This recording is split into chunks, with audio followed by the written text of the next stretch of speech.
Hello friends, हम लोग कक्षा 11वीं रसायन विज्ञान एनसीईआरटी का तीसरा चैप्टर पढ़ रहे हैं, तत्वों का वर्गीकरण एवं गुणधर्मों में आवर्तिता। इसके पिछले दूसरे वीडियो में मैं आपको तत्वों के इलेक्ट्रॉनिक विन्यास को पढ़ा रहा था, जिसमें हमने देखा कि sp-df वर्ग के आवर्त के जो तत्व हैं उनका किस तरह से हम इलेक्ट्रॉनिक विन्यास कर सकते हैं। हालांकि इसके बारे में हमने परमाणु की संरचना में भी काफ़ी कुछ पढ़ा है, इसलिए आपको काफ़ी अच्छा इसका नॉलेज है, ज्ञान है। लेकिन अभी हम इसको आगे बढ़ा रहे हैं जो इस चैप्टर में दिया है। अब इसमें है वर्गवार इलेक्ट्रॉनिक विन्यास। तो वर्ग का मतलब क्या था, हमने देखा था कि जो पीरियोडिक टेबल है उसमें दो चीज़ें हैं, एक वर्ग है और एक आवर्त है। तो वर्ग का मतलब होता है ऐसे ऊपर से नीचे जाते हैं, इसको हम कहते हैं वर्ग, और ऐसे लेफ्ट से राइट की ओर जाते हैं, इसको हम कहते हैं आवर्त। तो अभी तक तो हमने आवर्त में किस तरह से इलेक्ट्रॉनिक विन्यास है इसको देखा था, और उसमें हमने ये देखा था कि एक आवर्त में अगर हम लेफ्ट से राइट में जाते हैं तो उसमें कोश की संख्या निश्चित होती है। जैसे पहले आवर्त में एक ही कोश था, दूसरे आवर्त में दो कोश, तीसरे आवर्त में तीन, चौथे में चार, इस तरह से कोश बढ़ते जा रहे थे, मतलब कोश आवर्त वाइज बढ़ते जा रहे थे। एक आवर्त में जितने भी तत्व हैं उनमें कोशों की संख्या समान थी, ठीक है। लेकिन अब जब हम वर्गवार हम जब इसका अध्ययन करेंगे तो एक वर्ग में आपको क्या दिखेगा, देखिए एक वर्ग में आपको ये दिखेगा कि उसके कोश की संख्या तो बढ़ती है, लेकिन उपकोशों में जो इलेक्ट्रॉन आखिरी उपकोश में जाता है वो एक समान रहते हैं।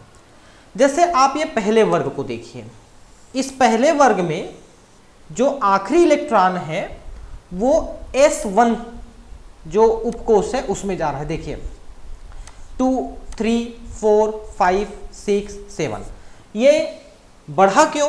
क्योंकि इसमें आवर्त बढ़ रहे हैं, एक आवर्त मतलब दूसरा आवर्त, तीसरा आवर्त, चौथा आवर्त, पांचवा। तो हमने बोला था कि मुख्य क्वांटम संख्या यानी मुख्य कोश की संख्या तो बढ़ेगी आवर्त में। तो हम जैसे ऊपर से नीचे जा रहे हैं तो आवर्त बढ़ रहा है ना, देखिए आवर्त पहला, दूसरा, तीसरा, चौथा, पांचवा, छठवां, सातवां आवर्त है ना।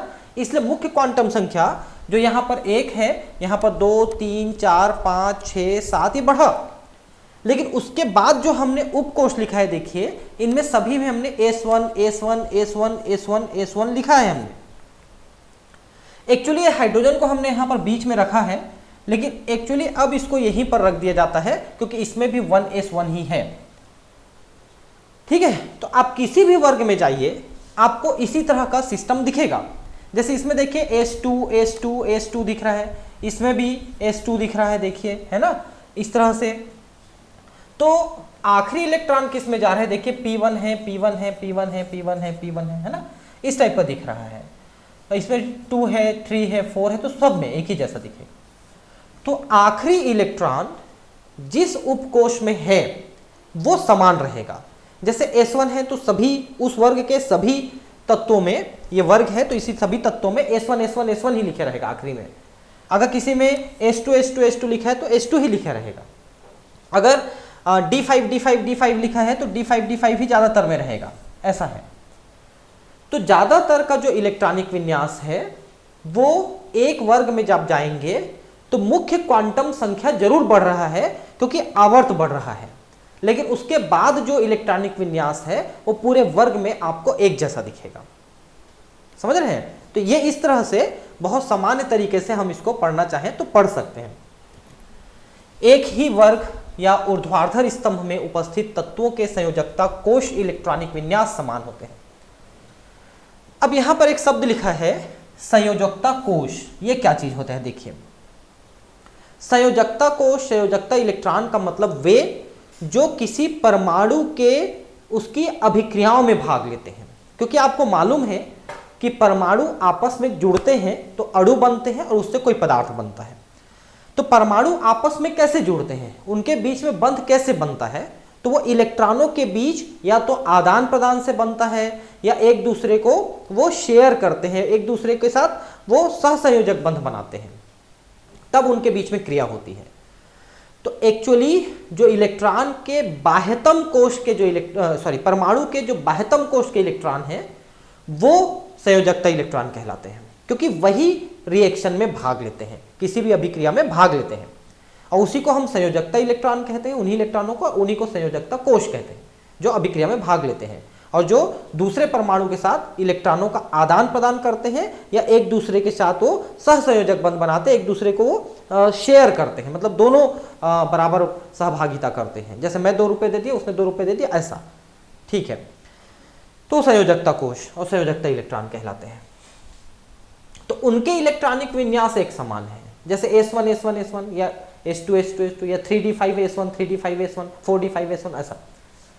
तो संयोजकता कोश आप समझ लीजिए, इनके बाह्य कक्षकों में उपस्थित इलेक्ट्रॉनों की संख्या एवं गुणधर्म भी समान होते हैं।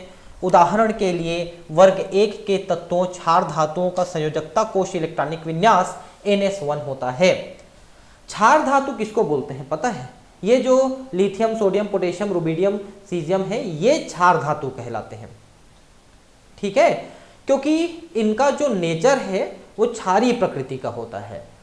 जैसे कि आपका सोडियम हाइड्रोक्साइड बनता है, ठीक है, और पोटेशियम हाइड्रोक्साइड बनता है, तो ये क्षार प्रकृति के बनाते हैं, इसलिए क्षार धातु कहलाते हैं। पहला वाला जो वर्ग है, तो उसमें आखिरी में आपको S1 लिखा मिलेगा, 1S1 2S1 3S1 ऐसा, ठीक है, S1 लिखा हुआ मिलता है। इस प्रकार यह स्पष्ट हो जाता है कि किसी तत्व के गुणधर्म उसके परमाणु क्रमांक पर निर्भर करते हैं, न कि उसके सापेक्षिक परमाणु द्रव्यमान पर। इसी बात को आधुनिक आवर्त सारणी में महत्व दिया गया, क्योंकि मेंडलीफ ने जो आवर्त सारणी बनाया था उसमें उन्होंने परमाणु द्रव्यमान को बेसिक माना था, उसको आधार माना था, और यह कहा था कि परमाणु द्रव्यमान के आधार पे कोई परमाणु अभिक्रिया करता है। तो यहां पर यह गलत साबित हो जाता है। क्यों? क्योंकि आपने देखा कि संयोजकता कोश के इलेक्ट्रॉन प्रक्रिया में भाग ले रहे हैं, और इलेक्ट्रॉनों की संख्या कहें या प्रोटॉनों की संख्या कहें, ये तो आपके परमाणु की क्रमांक को दिखाते हैं, परमाणु द्रव्यमान को नहीं दिखाते, क्योंकि रिएक्शन में इलेक्ट्रॉन भाग ले रहे हैं, न कि न्यूट्रॉन। अगर न्यूट्रॉन को जोड़ोगे प्रोटॉन के साथ या इलेक्ट्रॉन के साथ तो परमाणु द्रव्यमान निकलता है। तो जब किसी परमाणु की अभिक्रिया ही इलेक्ट्रॉनों पर निर्भर कर रही है तो उसके सारे भौतिक गुण, रासायनिक गुण उसी पर निर्भर करेंगे, इसलिए परमाणु क्रमांक ज्यादा इंपॉर्टेंट है परमाणु भार की तुलना में, ठीक है। अब है इलेक्ट्रॉनिक विन्यास और तत्वों के प्रकार, SPDF ब्लॉक। ऐसा हम क्यों बोलते हैं? देखिए, जब आप ये देखते हैं पीरियोडिक टेबल, तो हम इनको SPDF वाले श्रेणियों में बांटते हैं। ऐसा क्यों, कैसे करते हैं? देखिए, जैसे यहां पर देखिए कि ये जो है S ब्लॉक के तत्व हैं। ऐसा हमने क्यों कहा? क्योंकि इसमें जो अंतिम इलेक्ट्रॉन है और जो रिएक्शन में भाग लेते हैं वो केवल S वाले उपकोश में है। तो देखिए ये S है, ये S है, देखिए S है, इसमें हमने P या D का कोई जिक्र नहीं किया है। क्यों नहीं किया है? क्योंकि वो इलेक्ट्रॉन, उसके जो इलेक्ट्रॉन है वो रिएक्शन में भाग नहीं लेते हैं। हालांकि हैं, P और D वाले भी हैं इसमें, लेकिन भाग नहीं ले रहे हैं। वैसे जब हम P ब्लॉक की बात करेंगे तो ये पूरा P ब्लॉक है, आप देख सकते हैं, ठीक है, ये पूरा P ब्लॉक है। वो आखिरी वाला जो है वो तो नोबल गैस है, वो तो रिएक्शन करते नहीं। ये वाला जो है नोबल गैस है, रिएक्शन नहीं करते। इनको हम P ब्लॉक मानते हैं क्योंकि आप देखिए कि अंतिम इलेक्ट्रॉन इसमें P वाले उपकोश में जा रहे हैं और यही मुख्यतः इसमें रिएक्शन में भाग लेते हैं। ऐसा इसलिए, भले ही आपको इसमें S2P 1 2 3 4 ऐसा दिख रहा है, तो आप कहेंगे जब इसमें S ब्लॉक दिख रहा है, मतलब S वाले उपकोश भी दिख रहे हैं, तो हमने इसको SP ब्लॉक क्यों नहीं कहा, हमने इसको P ब्लॉक ही क्यों कहा? क्योंकि आप जरा ध्यान से देखिए कि इसमें जो S वाला है ये पूर्णतः भरा हुआ है, S2 भरा हुआ है, इसलिए ये S वाले जो इलेक्ट्रॉन है यहाँ पर ज्यादातर रिएक्शंस में भाग नहीं लेते हैं और इनके जो भौतिक और रासायनिक गुण हैं वो केवल P वाले इलेक्ट्रॉन पे निर्भर करते हैं, इसलिए इनको हमने P ब्लॉक में रखा है, जिसमें आपका बोरान, कार्बन, नाइट्रोजन, ऑक्सीजन और फ्लोरीन ये वाले वर्ग इसमें शामिल हैं, ठीक है, 5 से लेकर 9 तक, 1 2 3 4 5 आपके इसमें शामिल हैं, ठीक है। नोबेल गैस को हम अलग रख देते हैं, हालांकि वो भी हम देखेंगे तो S या P ब्लॉक में ही आएगा, लेकिन चूंकि रिएक्ट नहीं करता है। उसके बाद आप D ब्लॉक देखिए, तो D ब्लॉक में मुख्यतः हम यहां पर शामिल करते हैं, देखिए ये वाले जो हैं ये डी ब्लॉक में शामिल कर रहे हैं। ऐसा क्यों कर रहे हैं? क्योंकि आप इसमें देखिए कि भले ही अंतिम इलेक्ट्रॉन आपको एस में जाते हुए दिख रहे हैं, लेकिन वो एस वाला पूरा भरा हुआ है। देखिए ये एस वाला पूरा भरा हुआ है, देखिए लगभग सभी में, एक आदमी छोड़ के वो अर्धपूरित पूर्ण पूरित करने के चक्कर में भले ही आपको नहीं दिख रहा है ये ऐसा, ठीक है। तो इनमें जो अंतिम इलेक्ट्रॉन है ज्यादातर में आप देखोगे कि डी वाले उपकोष में भर रहे हैं। आप देखिए डी वाले उपकोष में भर रहे हैं, और इसलिए इनके जो भौतिक रासायनिक गुण हैं, अभिक्रियाएं हैं, वो डी वाले इलेक्ट्रॉन पे निर्भर करते हैं ज्यादातर में, सभी में। इसलिए हमने इनको डी ब्लॉक एलिमेंट कहा है। लेकिन जब आप एफ ब्लॉक में जाते हो, जिनको हम लेंथेनाइट एक्टेनाइट्स कहते हैं, तो इनमें आप देखिए कि एफ वाले उपकोष में अंतिम इलेक्ट्रॉन प्रवेश कर रहे हैं, और ये मुख्यतः आपके रिएक्शन में भाग लेते हैं, और इसलिए इनके भौतिक रासायनिक गुण जो है ये एफ वाले जो इलेक्ट्रॉन है उस पर निर्भर करते हैं। इसके आधार पे मुख्यतः यही आधार है। हालांकि इसमें भी बहुत सारी वेरिएशंस आपको देखने को मिलेंगी। कुछ में डी के जगह एस वाले ही इलेक्ट्रॉन भाग लेते दिखेंगे, लेकिन उससे उनके भौतिक रासायनिक गुण में बहुत अंतर नहीं पड़ता है, ठीक है। वो डी ब्लॉक जैसा ही काम करते हैं, उनके जैसा ही, या एफ ब्लॉक जैसा ही काम करते हैं, इसलिए उनको डी या एफ ब्लॉक एलिमेंट कहा गया है, ठीक है। तो एक मिनट, थोड़ा आगे आ गया, पीछे करना है अपने को।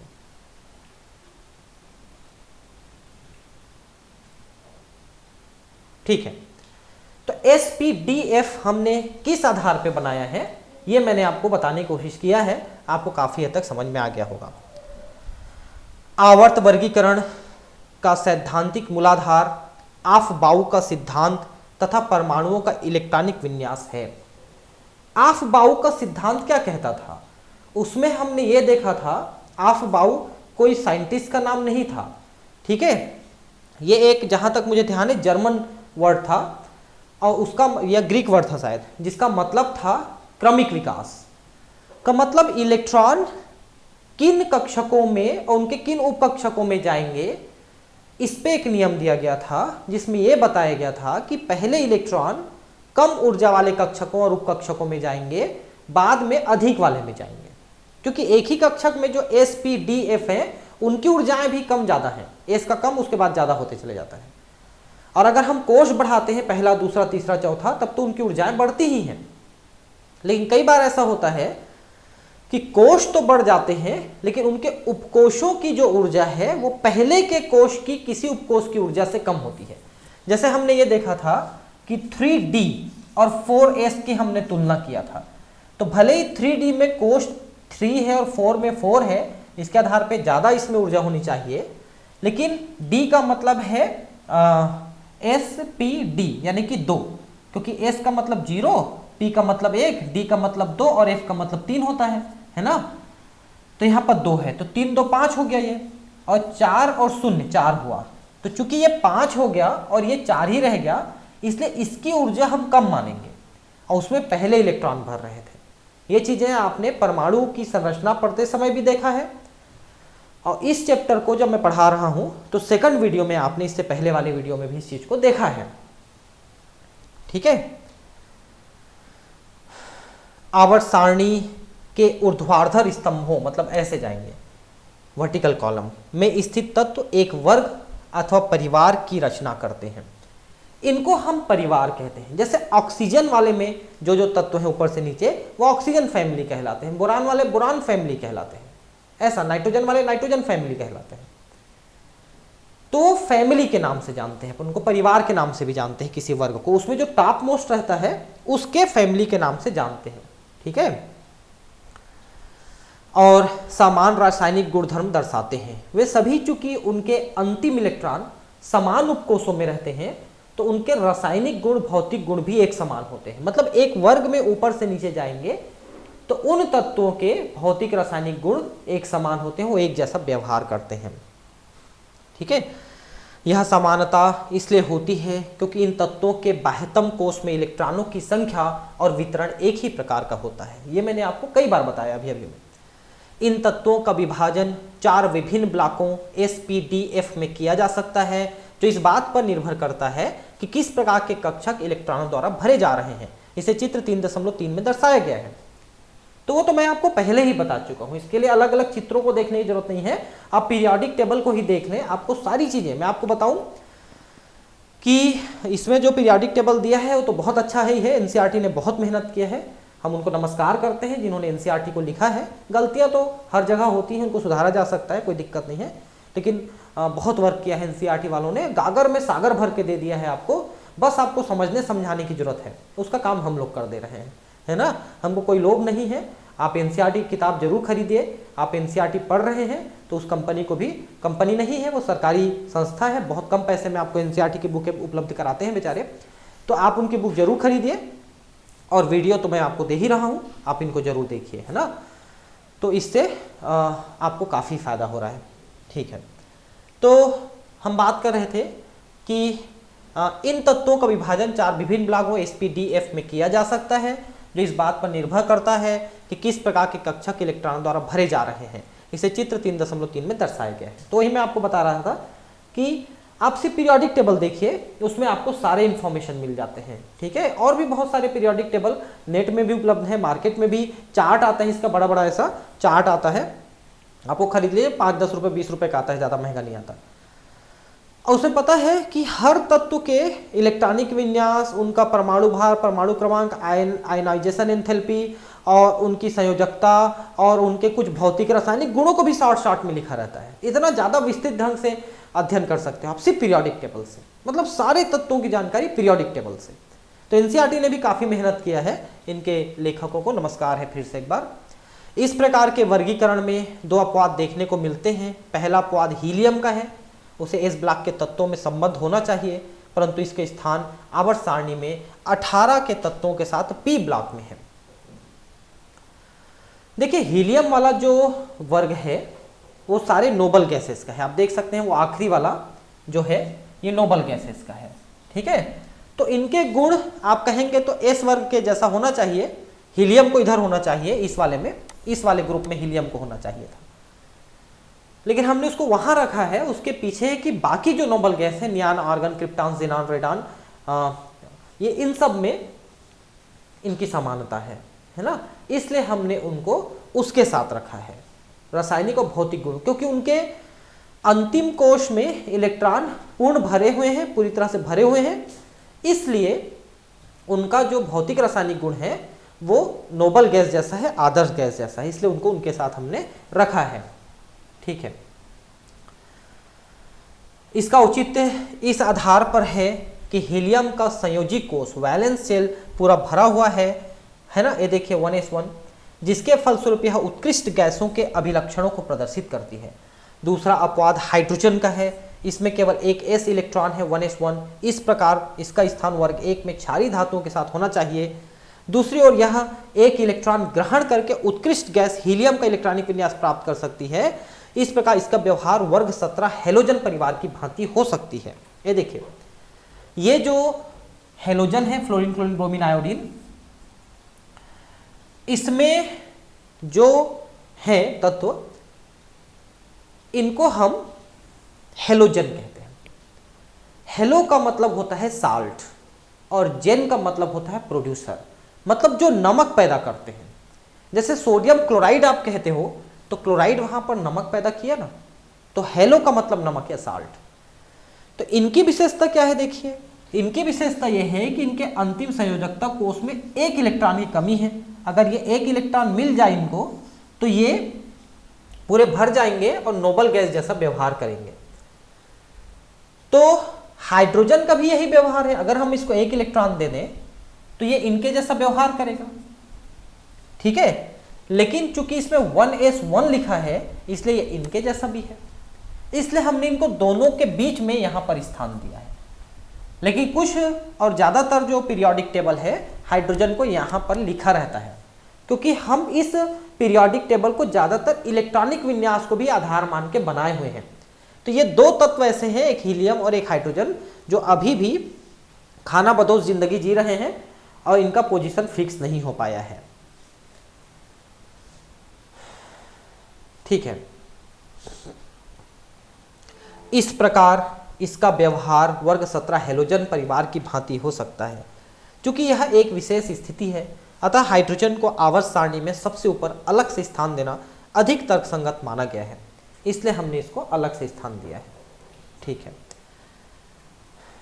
अब आवर्त सारणी में दिखाए गए 4 प्रकार के तत्वों के मुख्य लक्षणों की चर्चा हम करेंगे। इन तत्वों के बारे में अधिक जानकारी का विवरण बाद में दिया जाएगा। उनके लक्षणों की चर्चा करने के लिए जिस शब्दावली का उपयोग किया गया है उसका वर्गीकरण भाग 3.7 में किया गया है। देखिए, बाद में कब करेंगे, हमको इनऑर्गेनिक केमिस्ट्री में आगे एस ब्लॉक के तत्व, पी ब्लॉक के तत्व, डी ब्लॉक के तत्व, ऐसा हमको 11वीं 12वीं के 2 क्लासेस में पढ़ना है। ठीक है, तो वहां पर इनका हम विस्तृत अध्ययन करेंगे, ये कह रहा है। अभी तो हम इसमें मुख्य मुख्य बातों का अध्ययन कर रहे हैं इस चैप्टर में। ठीक है, तो पहला है एस ब्लॉक के तत्व। किनको कहते हैं? जिनके अंतिम इलेक्ट्रॉन S1 या S2 लिखा हुआ है, वो सभी जो हैं एस ब्लॉक के तत्व हैं। तो ये देख सकते हैं कि ये दोनों जो हैं, ये दोनों जो वर्ग हैं, ये दोनों मिलकर के एस ब्लॉक बना रहे हैं, जो लिथियम और बेरिलियम फैमिली कहलाता है। ठीक है, जिसमें मतलब S1 और S2 इस प्रकार के हैं इसमें। ठीक है, वर्ग 1 के तत्वों क्षारीय धातुओं तथा वर्ग 2 के तत्वों क्षारीय मृदा धातुओं। मृदा धातु क्यों कहते हैं? क्योंकि ये जो दूसरा ग्रुप है, beryllium, magnesium, calcium, strontium, barium, radium, इनमें से काफ़ी कुछ चीज़ें जो हैं हमको मृदा से मिल जाती हैं। मृदा बनाने में ये सहायता करते हैं और है तो क्षारीय धातु, इनका भी जो गुण है क्षारीय है ना। और ये भी जैसे कैल्शियम हाइड्रोक्साइड आप बहुत अच्छे से जानते हो, मैग्नीशियम हाइड्रोक्साइड भी बहुत अच्छे से जानते हो, ये भी तो आखिर क्षार ही बनाते हैं ना। जैसे सोडियम हाइड्रोक्साइड वैसे मैग्नीशियम हाइड्रोक्साइड। ये अलग बात है कि ये इनकी जो क्षार बनती है वो कम शक्तिशाली होता है, उसका पीएच बहुत अधिक नहीं हो पाता है, तो ये दुर्बल क्षारों में इनकी गिनती आ सकती है। ठीक है, बहुत अधिक जो है प्रबल क्षार में इनकी गिनती नहीं आएगी। तो इन दोनों वर्ग के बाह्यतम कोष के सामान्य इलेक्ट्रॉनिक विन्यास NS1 और NS2 है। ये आपने देखा, ऊपर से नीचे जाएंगे तो N जो है 1 2 3 4 ये होता चला जाता है। इन दोनों वर्गों के तत्व आवर्त सारणी के S ब्लॉक से संबद्ध होते हैं। ये सभी क्रियाशील धातु हैं, इनके आयनन एंथैल्पी के मान कम होते हैं। देखिए, अब यहां पर बहुत बड़ी चीज लिख दिया है, ये सभी क्रियाशील धातु हैं और इनके आयनन एंथैल्पी के मान कम होते हैं। पहले तो क्रियाशील धातु समझिए। क्रियाशील धातु इसलिए हैं क्योंकि आसानी से इलेक्ट्रॉन दे करके अंदर वाले को पूरित कर लेते हैं, पूरे भरे हुए कर लेते हैं। ये इलेक्ट्रॉन आसानी से देते हैं। आयनन एंथैल्पी का क्या मतलब होता है? आयनन एंथैल्पी का मतलब होता है कि इलेक्ट्रॉन देने के लिए इनको कितनी ऊर्जा की आवश्यकता है, क्योंकि इलेक्ट्रॉन तब निकलते हैं जब आप उनको ऊर्जा देते हैं। ठीक है, तो इनको कम ऊर्जा देने से भी ये आसानी से इलेक्ट्रॉन दे सकते हैं, क्योंकि इनके पास वो इलेक्ट्रॉन अतिरिक्त है। इसको दे देंगे तो अंदर वाले भाग में पूर्ण भरे हुए हो जाएंगे, तो नोबल गैस जैसे हो सकते हैं 1 या 2 इलेक्ट्रॉन देने से। जैसे आप यहां पर देखिए, जरा ध्यान समझेंगे, अगर आप लिथियम का इलेक्ट्रॉनिक विन्यास पढ़ें तो क्या होता है 1s2 और 2s1 ऐसा देखिए। तो अगर हम इस एक इलेक्ट्रॉन को दे दें तो ये वाला पूरा भरा हुआ रहेगा, है ना। इसलिए वो एक इलेक्ट्रॉन आसानी से देता है। तो सबसे ज्यादा आसानी से लिथियम अपना एक इलेक्ट्रॉन देगा, और वैसे ही नहीं, लिथियम के जो ये वाले ग्रुप हैं ये सबसे आसानी से देंगे, नीचे वाले ज्यादा आसानी से देंगे ऊपर वाले की तुलना में, और आसानी से देंगे। ये विशेषताएं हैं। वैसे ये भी आप देखिए, इनके किसी का भी आप अगर इलेक्ट्रॉनिक विन्यास देखें, जैसे मान लो चलो इसी का इलेक्ट्रॉनिक विन्यास देखते हो तो 1s2 2s2 2p6 3s2, ये देखिए। अब ये तीसरे कोष का 2 इलेक्ट्रॉन दे दे तो दूसरा कोष पूर्ण भरित हो जाएगा। देखिए, पूर्ण पूरित हो जाएगा, इसलिए ये 2 इलेक्ट्रॉन देना पसंद करेंगे, ये 1 इलेक्ट्रॉन देना पसंद करेगा। इसलिए कभी भी आप देखना कि लिथियम 1+ लिखा रहेगा या सोडियम 1+ लिखा रहता है, आप देखना, क्योंकि 1 इलेक्ट्रॉन देते हैं। लेकिन बेरिलियम, मैग्नीशियम, कैल्शियम को आप देखना कि जैसे कैल्शियम 2+ लिखा हुआ मिलेगा आपको, या मैग्नीशियम 2+ लिखा हुआ मिलता है। क्यों ऐसा करते हैं? क्योंकि ये 2 इलेक्ट्रॉन देना पसंद करते हैं एस वाला, जबकि ये 1 इलेक्ट्रॉन देना पसंद करते हैं एस वाला, इसलिए ऐसा लिखते हैं। तो कहीं पर भी इस तरह का। वैसे ही अगर इधर आप देखें तो इधर वाले जो तत्व हैं पी ब्लॉक वाले, इनके पास एक एक इलेक्ट्रॉन की कमी रहती है जनरली, जिससे वो पूरा भर लेते हैं। आप देखिए ये पूरे में नहीं, मतलब इन सभी में, आप इसमें देखिए, आप इस ग्रुप में जो हम फ्लोरीन फैमिली कहते हैं, तो फ्लोरीन फैमिली एक इलेक्ट्रॉन की कमी है। अगर उनको एक इलेक्ट्रॉन मिल जाए तो बाह्यतम कक्ष पूरा भरा हो सकता है। जैसे आप देखिए कि 2p5 लिखा है, उसको एक मिल जाएगा तो 2p6 हो जाएगा, तो पूरा भर जाएगा। तो ये लोग क्या करते हैं, इनको एक इलेक्ट्रॉन चाहिए और ये एक इलेक्ट्रॉन देना चाहते हैं, इसलिए ये इनको दे करके अपना दोनों का काम हो जाता है। इसलिए इसमें सोडियम क्लोराइड जैसे साल्ट बनते हैं। सोडियम अपना एक इलेक्ट्रॉन देना चाहता है, क्लोरीन अपना एक इलेक्ट्रॉन लेना चाहता है, तो इनके बीच में लेन देन होकर सोडियम क्लोराइड बनता है, साल्ट बनता है। समझ रहे हैं? इसलिए सोडियम में प्लस चार्ज है और क्लोरीन में माइनस चार्ज है, क्योंकि इसने एक इलेक्ट्रॉन दिया, इसने एक इलेक्ट्रॉन लिया। और वैसे ही आप देखेंगे तो MgCl2 लिखा रहता है, आप देखिएगा। क्यों ऐसा हुआ? क्योंकि मैग्नीशियम 2 इलेक्ट्रॉन देना चाहता है और 2 इलेक्ट्रॉन को लेने के लिए 2 क्लोरीन चाहिए, इसलिए यहां पर 2 क्लोरीन जुड़े हुए हैं। एक क्लोरीन एक को लेगा तो 2 क्लोरीन 2 को लेगा। वैसे कैल्शियम क्लोराइड करेगा, बेरिलियम क्लोराइड करेगा, वैसे पोटेशियम क्लोराइड एक देगा और ये ले लेगा, एक एक होगा। तो ऐसा इस तरह से बनते जाता है परमाणुओं के बीच में संयोजन। धीरे धीरे आपको पूरा केमिस्ट्री अच्छे से समझ में आ जाएगा, आप चिंता ना करें। मैं कोशिश कर रहा हूं कि आपकी भाषा में बहुत अच्छे से समझा सकूं मैं। तो आयनन एंथैल्पी का मतलब है इलेक्ट्रॉन निकालने के लिए या देने के लिए कितनी ऊर्जा देनी पड़ेगी या लेनी पड़ेगी, ये आयनन एंथैल्पी होता है। एंथैल्पी का मतलब दिया गया, लिया गया ऊर्जा, उसे एंथैल्पी कहते हैं। तो मान लो आप किसी से इलेक्ट्रॉन निकालना चाहते हो तो उसको आपको ऊर्जा देनी पड़ेगी, और किसी में इलेक्ट्रॉन देना चाहते हो तो उससे ऊर्जा लेनी पड़ेगी। इन्हीं को आयनन एंथैल्पी कहते हैं। तो ज्यादातर आयनन एंथैल्पी शब्द का प्रयोग हम इलेक्ट्रॉन को निकालने के लिए जो आवश्यक ऊर्जा है उसके लिए करते हैं, इस शब्द का प्रयोग। ठीक है, ऐसा है। तो ये चूंकि जो एस ब्लॉक के तत्व हैं, ये वाले आप देखिए, ये वाला, ये दोनों अपने 1 या 2 इलेक्ट्रॉन को देना चाहते हैं। तो देना चाहते हैं इसलिए इनको थोड़ी सी भी ऊर्जा दे दोगे तो ये दे देंगे। मान लो मैं अपना कोई चीज OLX में बेचना चाहता हूं और जरूरी है मुझे बेचना, जिससे बेच करके मैं फुर्सत पाना चाहता हूं, तो मैं उस चीज की कीमत को थोड़ा सा कम रखूंगा और लेने वाला देखेगा कि इसको कम पैसे में खरीद सकता हूं मैं, तो आराम से उतना देकर के वो ले लेगा। यही बात इन दोनों के साथ होता है। वो उनको कम खर्च करके ऊर्जा, कम खर्च करके इलेक्ट्रॉन मिल जाते हैं और ये कम ऊर्जा लेकर के इलेक्ट्रॉन आसानी से दे देते हैं, तो इनकी आयनन एंथैल्पी कम होती है। ये तत्व सरलता पूर्वक बाह्यतम इलेक्ट्रॉनों को त्यागने के पश्चात 1+ आयन या 2+ आयन बना लेते हैं। ये चीजें मैंने अभी बताया कि जो पहला वाला है लिथियम वाला ग्रुप, वो 1+ और दूसरा वाला जो बेरिलियम वाला ग्रुप है वो 2+ आयन बनाता है। क्यों बनाता है? क्योंकि 1 इलेक्ट्रॉन देगा या 2 इलेक्ट्रॉन देगा। आपको पता है ना कि जब कोई परमाणु इलेक्ट्रॉन दे देता है तो उसमें धन आवेश आ जाता है, क्योंकि इलेक्ट्रॉन ऋण आवेश है, वो निकल गया तो धन आवेश बचा, तो एक धन आवेश हो गया, उसको हम एनायन कहते हैं, केटायन कहते हैं।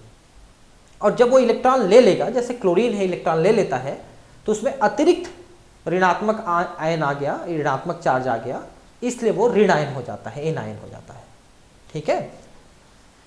वर्ग में नीचे की ओर जाने पर इन धातुओं के धात्विक लक्षण तथा अभिक्रियाशीलता में वृद्धि होती है।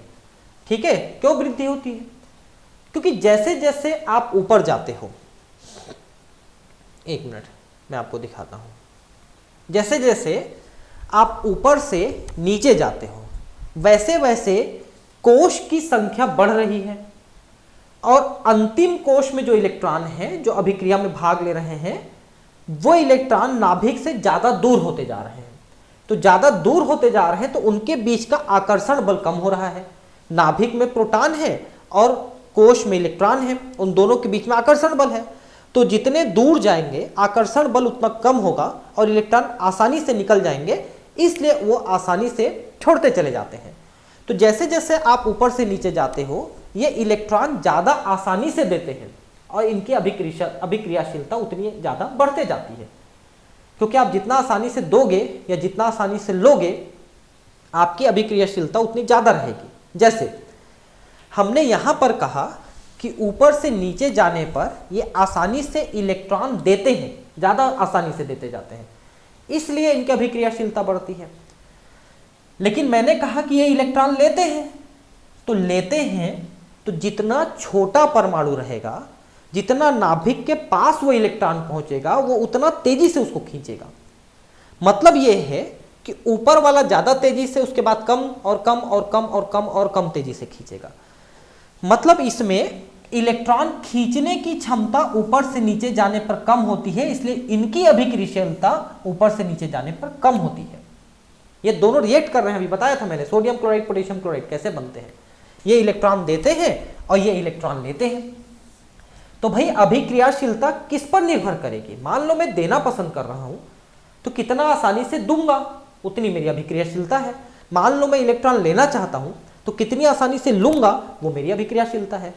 तो इसमें ऊपर से नीचे जाने पर अभिक्रियाशीलता बढ़ती है क्योंकि आसानी से इलेक्ट्रॉन देते हैं, जबकि ये ऊपर से नीचे जाते हैं तो इनकी अभिक्रियाशीलता कम होती है क्योंकि उतना कम आसानी से इलेक्ट्रॉन लेते हैं। हमेशा ध्यान रखिए कि वर्ग में ऊपर से नीचे जाएंगे तो इलेक्ट्रॉन देने की प्रवृत्ति बढ़ती है, लेने की प्रवृत्ति कम होती है सभी में। तो हमने यहां पर अभिक्रियाशीलता देने की प्रवृत्ति पर निर्भर कर रहे हैं, तो इसलिए ये बढ़ रही है, जबकि ये लेने की प्रवृत्ति है तो कम हो रही है। तो सारी चीजें कहीं ना कहीं एक दूसरे से लिंक्ड है, इन चीजों को आपको समझते जाना है। ठीक है। अधिक अभिक्रियाशील होने के कारण वे प्रकृति में शुद्ध रूप में नहीं पाए जाते हैं। आप लिथियम, सोडियम या मैग्नीशियम, पोटेशियम को शुद्ध रूप में नहीं पाएंगे क्योंकि ज्यादा अभिक्रियाशील है। तो ये किसी न किसी अन्य चीज के साथ अभिक्रिया करके ये कोई ना कोई इस टाइप के पदार्थ बनाए हुए हैं, साल्ट बनाए हुए हैं, और वो आपको मिलेंगे। जैसे सबसे ज्यादा आपको सोडियम क्लोराइड मिलता है समुद्र के पानी में। ठीक है। देखिए जो आप समुद्री नमक खाते हैं, जो सफेद टाटा नमक टाइप की चीजें, वो सोडियम क्लोराइड है, ये तो आप जानते ही हैं। लेकिन आपको पता है कि एक डले में ऐसा सेंधा नमक आता है, ऐसे डला डला रहता है, ऐसे बड़ा सा, आप उसको कूट पीस करके बारीक कर सकते हैं। उसको हम सेंधा नमक कहते हैं, रॉक साल्ट। क्यों कहते हैं पता है? क्योंकि वो चट्टान के रूप में निकलता है। जमीन के अंदर जैसे चट्टान होते हैं, पत्थर होते हैं ना, वैसे नमक के पत्थर होते हैं, प्योर नमक। उसको निकाल लेते हैं, छोटे टुकड़ों में तोड़ के बोरी में भरते हैं और 5-5 किलो की बोरी में मार्केट में आता है। लेकिन ये हमारे भारत में नहीं पैदा होता है, बहुत कम। कहाँ पैदा होता है पता है? पाकिस्तान में। तो पाकिस्तान से हम लोग इसको इंपोर्ट करते हैं, तो वहां जो 5 रुपए किलो में बिकता है वो यहां आकर के 50 रुपए किलो हो जाता है।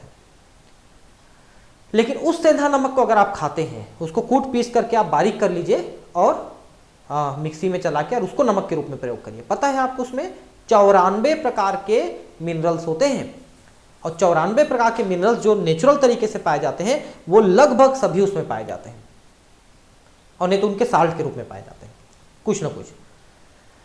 और वो इस रेशियो में है जो हमारे शरीर के लिए फायदेमंद है, कहीं पर नुकसानदायी नहीं है। आप सोचेंगे कि कुछ रेडियो एक्टिव भी हो सकते हैं, तो नहीं है उसमें रेडियो एक्टिव। ठीक है, वो आराम से आप उनको खा सकते हैं, और उनको खाएंगे तो आपके शरीर को अत्यधिक फायदा होता है। और दूसरी बात, उसमें सोडियम क्लोराइड कम है, नहीं के बराबर, उसमें पोटेशियम क्लोराइड ज्यादा है, जो ब्लड प्रेशर की बीमारी होती है उसको नहीं होने देती है। ब्लड प्रेशर की बीमारी सोडियम क्लोराइड खाने से होती है, पोटेशियम क्लोराइड खाने से नहीं होती है। 1 मिनट पानी पी लेता हूं, फिर आगे पढ़ाता हूं। ठीक है, आगे पढ़ाता हूं मैं। ठीक है,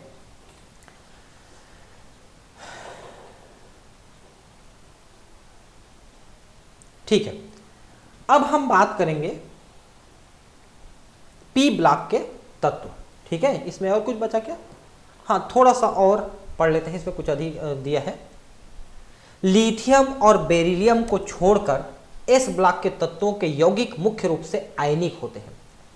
आयनिक होते हैं का मतलब है एक इलेक्ट्रॉन देगा दूसरा इलेक्ट्रॉन लेगा, इस टाइप का होता है। ठीक है,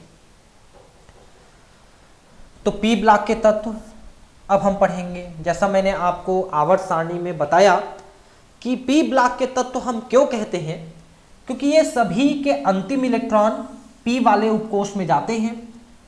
वही उपकोष अर्धपूरित होता है जिसको पूरा भरने के लिए रिएक्शन करते हैं। मतलब पी उपकोष के जो इलेक्ट्रॉन हैं वही आपके अभिक्रिया में भाग लेते हैं।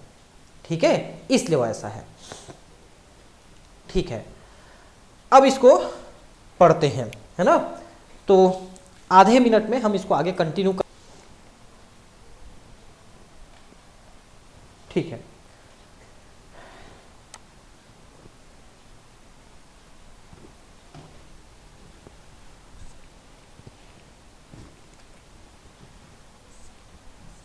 एक मिनट, ये लिख नहीं रहा है, फ्रीज हो गया।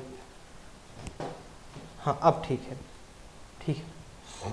एक्चुअली टच जो है फ्रीज हो जाता है, इसका एक बटन दिया है फ्रीज का, उसमें टच बंद हो जाता है, वो दब गया गलती से। ठीक है, तो थोड़ा सा डिस्टर्ब हुआ, उसके लिए क्षमा चाहते हैं। आगे हम पढ़ते हैं।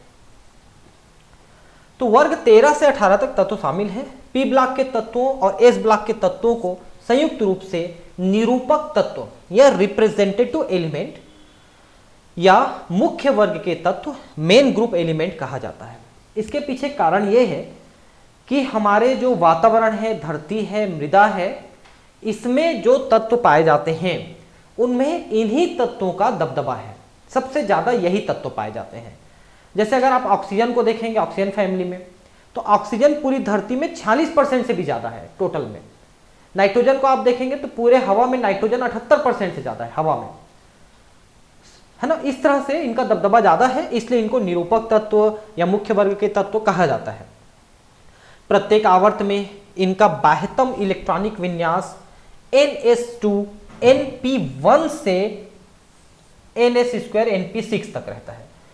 मतलब अंतिम इलेक्ट्रॉन p1 से लेके p6 तक भरता है, और जो कि p6 भर जाएगा तो अब ये रिएक्शन में भाग नहीं लेगा, इसलिए ये नोबल गैस हो जाएगा। ठीक है, प्रत्येक आवर्त ns2 np6 उत्कृष्ट गैस के इलेक्ट्रॉनिक विन्यास के साथ समाप्त होता है। ठीक है, तो आवर्त में हम ऐसे जाते हैं ना, तो हर एक आवर्त, सातों आवर्त आप देखेंगे तो उसके अंत में एक नोबल गैस है, क्योंकि वहां पर वो np6 में खत्म हो जाता है और वो क्रिया नहीं करता है।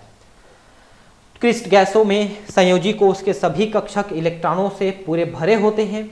इलेक्ट्रॉनों को हटाकर या जोड़कर इस स्थायी व्यवस्था को बदलना बहुत कठिन होता है, इसलिए उत्कृष्ट गैसों की रासायनिक अभिक्रियाशीलता बहुत कम होती है। भाई पूरे भरे हुए हैं, आप उनमें इलेक्ट्रॉन भरना चाहते हो, इलेक्ट्रॉन निकालना चाहते हो, तो दोनों को वो स्वीकार नहीं करेंगे। भाई मैं तो आराम से पढ़ा हूं, क्यों छेड़खानी कर रहे हो, इस टाइप का हो जाएगा। इसलिए वो अभिक्रियाशीलता में भाग नहीं लेना चाहता है।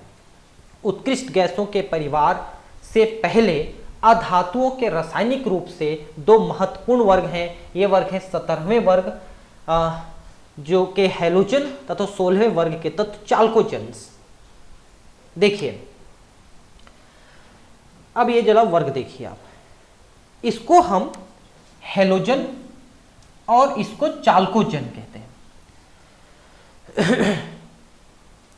तो देखिए हैलोजन का मतलब ये है जो साल्ट बनाते हैं, ठीक है, और इसलिए उनका नाम हैलोजन है। जबकि जो ऑक्साइड्स वगैरह बनाते हैं वो चाल्कोजेन है। ठीक है, चाल्को का मतलब होता है जो ऑक्साइड्स बनाते हैं विशेषकर। ठीक है, ऑक्साइड जैसे जो गुण वाले केमिकल बनाते हैं, पदार्थ बनाते हैं, वो चाल्कोजेन्स हैं। ठीक है, तो ये दो महत्वपूर्ण ग्रुप क्यों माने गए हैं, क्योंकि जितने भी साल्ट वगैरह हैं वो सभी इसमें शामिल हैं। ठीक है, एक वाले भी और दो वाले भी। जो जैसे ऑक्सीजन है, ऑक्सीजन में 2- लिखते हो, फ्लोरीन में 1- लिखते हो। क्यों? क्योंकि ये उतने इलेक्ट्रॉन को ग्रहण करते हैं और बहुत अभिक्रियाशील होते हैं, इसलिए आसानी से क्रिया करते हैं। ठीक है, ठीक है।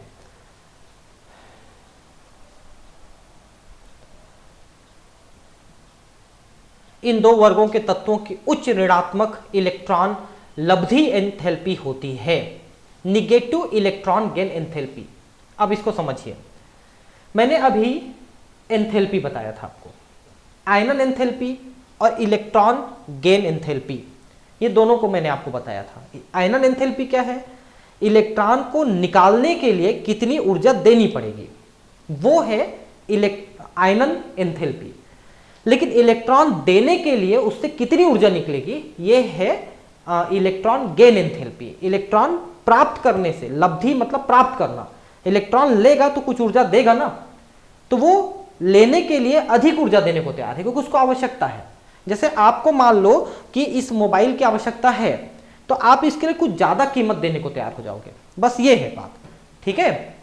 तो वो यहां पर कहा गया है कि आसानी से ये लेना चाहते हैं, इसलिए अधिक ऊर्जा देना चाहते हैं, तो इलेक्ट्रॉन गेन एंथैल्पी इनकी अधिक होती है, ठीक है। ये तत्व आसानी से क्रमशः 1 या 2 इलेक्ट्रॉन ग्रहण कर स्थायी उत्कृष्ट गैस इलेक्ट्रॉनिक विन्यास प्राप्त कर लेते हैं। आवर्त में बाईं से दाईं ओर बढ़ने पर तत्वों के अधात्विक लक्षणों में वृद्धि होती है तथा किसी वर्ग में ऊपर से नीचे की तरफ जाने पर धात्विक लक्षणों में वृद्धि होती है, ठीक है। तो आपको यहां पर क्या लिखा है, देखिए कि आवर्त में बाईं ओर से दाईं ओर बढ़ने पर अधात्विक लक्षणों में वृद्धि होती है। तो आप किसी भी इसमें जाएंगे तो इसमें इधर से इधर जाएंगे तो अधात्विक लक्षण बढ़ेगा और ऊपर से नीचे जाएंगे तो धात्विक लक्षण बढ़ेगा, ठीक है। ये कह रहा है, एक मिनट, ठीक है। ये देखिए, आवर्त में बाईं ओर से दाईं ओर जाने पर अधात्विक लक्षणों में वृद्धि होती है तो किसी वर्ग में ऊपर से नीचे जाने पर यह धात्विक लक्षणों में वृद्धि होती है, यह कहना है, ठीक है।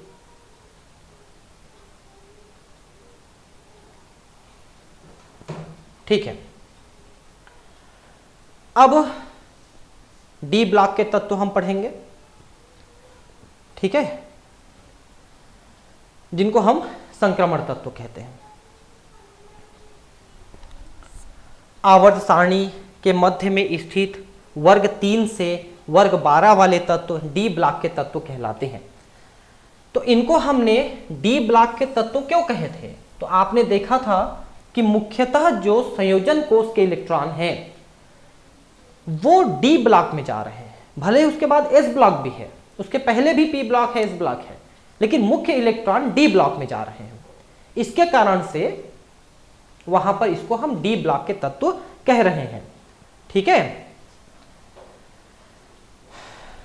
इस ब्लॉक के तत्वों की पहचान इनके आंतरिक डी ऑर्बिटल में इलेक्ट्रॉनों के भरे जाने पर की जाती है, ठीक है। तो सबसे बाह्यतम जो उपकोष है वो तो भरा रहेगा, इस मतलब पी स्क्वायर लिखा रहेगा आपको, लेकिन उसके अंदर वाला उपकोष जरूर अर्धपूरित रहेगा। यही कारण है कि ये तत्व डी ब्लॉक के तत्व कहलाते हैं। इन तत्वों का सामान्य इलेक्ट्रॉनिक विन्यास n-1 d1 to 10 ns0 to 2 होता है। अब इसको आप समझिए कि ये क्या लिखा है, ठीक है। n-1 d और ns, इसको आप समझिए। ns क्या होता है? n का मतलब है अंतिम कोष, यहां पर आप ध्यान रखेंगे अंतिम कोष n होता है, और उससे पहले वाला कोष n-1 होगा।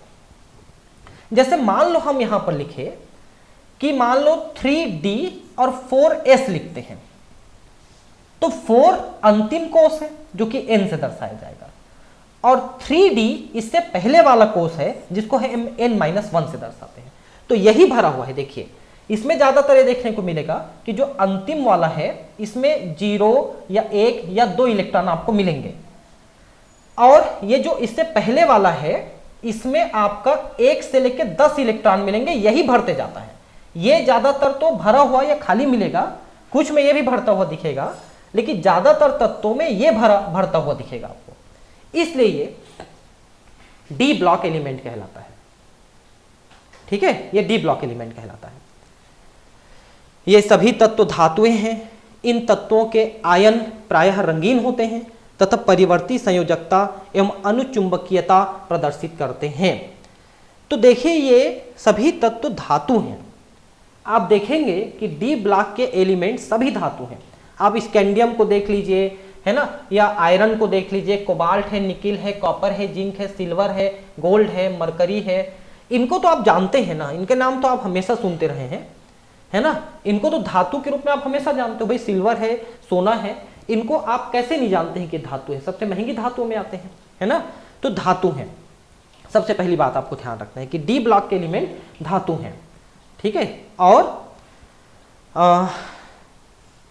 सभी तत्व धातु हैं। इन तत्वों के आयन प्रायः रंगीन होते हैं। जब इनके आयन बनाएंगे, जैसे सिल्वर क्लोराइड बनाएंगे या सिल्वर आयन बनाएंगे, गोल्ड आयन बनाएंगे, तो ये रंगीन होते हैं तथा परिवर्ती संयोजकता एवं अनुचुंबकीयता प्रदर्शित करते हैं। परिवर्ती संयोजकता का मतलब क्या है? इनकी संयोजकता एक फिक्स नहीं होती। जैसे लिथियम का आपने 1 प्लस लिखा या ऑक्सीजन का 2- लिखा, एक ही, वैसा नहीं होता। ये जैसे मान लो इलेक्ट्रॉन देते हैं तो एक भी दे सकते हैं, दो भी दे सकते हैं, तो 1+, 2+, 3+, ऐसा भी हो सकता है। कई जगह तो ये कई माइनस तक भी चले जाते हैं या कई प्लस तक भी, प्लस तक चले जाते हैं, कई प्लस तक, जैसे 7+ तक चले जाते हैं। एक इलेक्ट्रॉन देंगे या 7 इलेक्ट्रॉन देंगे, एक इलेक्ट्रॉन लेंगे, दोनों कर सकते हैं, इस टाइप का हो जाता है। तो इनकी संयोजकता परिवर्ती है, मतलब फिक्स संयोजकता कि 1+ होगा या 1- ही होगा, ऐसा नहीं कह सकते। 1+, 2+, 3+, 4+, ऐसा भी हो सकता है। यह परिवर्ती संयोजकता है। अनुचुंबकीयता यानी कि डाईमैग्नेटिक है, मतलब चुंबकीय क्षेत्र में आकर्षित होंगे। आप देखे हैं कि मेटल्स ज्यादातर चुंबक से आकर्षित होते हैं, ठीक है, और उत्प्रेरक के रूप में प्रयुक्त होते हैं। आपने ये भी देखा है कि बहुत सारे ऐसे रासायनिक अभिक्रियाएं होती हैं जिनमें डी ब्लॉक के एलिमेंट उत्प्रेरक का कार्य करते हैं, जैसे प्लेटिनम है, पैलेडियम है। इनको आप देखेंगे तो ये या जिंक है, कॉपर है, मॉलिब्डेनम है। अगर आप बायोलॉजी के स्टूडेंट हैं तो मिनरल न्यूट्रिशन मैंने पढ़ाया है, वहाँ पर आपने देखा होगा कि बहुत सारे एंजाइम्स हैं, उनमें भी ये मेटल्स सह एंजाइम के रूप में कार्य करते हैं और रिएक्शन में भाग लेते हैं। तो चाहे आप अकार्बनिक उत्प्रेरक की बात करें या जैविक उत्प्रेरकों एंजाइम्स की बात करें, तो ये बहुत सारे ऐसे धातु हैं जो उनमें सह एंजाइम का भी काम करते हैं, ठीक है। जिंक, कैडमियम, मरकरी के सामान्य इलेक्ट्रॉनिक विन्यास N-1 D10NS² होते हुए भी ये धातुएं संक्रमण तत्वों के बहुत से लक्षणों को प्रदर्शित नहीं करते हैं। क्योंकि संक्रमण तत्व आप देखेंगे F ब्लॉक, उनके जो गुण हैं वो ये प्रदर्शित नहीं करते हैं, ये डी ब्लॉक के एलिमेंट के गुण प्रदर्शित करते हैं। कॉपर है, जिंक है ना, और कौन सा था एक, जिंक, कैडमियम और मरकरी, ये 3 हैं जिनके इलेक्ट्रॉनिक विन्यास पूर्ण भरे हुए और F ब्लॉक की तरफ जाते हुए दिख रहे हैं, लेकिन वो संक्रमण तत्व ने F ब्लॉक के अनुसार प्रदर्शित नहीं करते हैं। डी ब्लॉक के तत्व रासायनिक तौर पर अभिक्रियाशील S ब्लॉक के तत्वों तथा कम क्रियाशील 13वें तथा 14वें वर्गों के तत्वों के बीच एक प्रकार से सेतु का कार्य करते हैं। इस प्रकार डी ब्लॉक के तत्वों को संक्रमण तत्व भी कहते हैं, ठीक है। यहाँ पर जो लिखा था इसको एक बार और मैं थोड़ा सा रिवाइज करा देता हूँ। संक्रमण तत्व लिखा है, आंतरिक संक्रमण तत्व नहीं लिखा है। मतलब ये भले ही डी ब्लॉक में है लेकिन डी ब्लॉक के लक्षणों को प्रदर्शित नहीं करते, ये बोलना चाह रहा था, ठीक है। बाकी चीजें हम अब नेक्स्ट क्लास में पढ़ेंगे, है ना। Thank you, bye.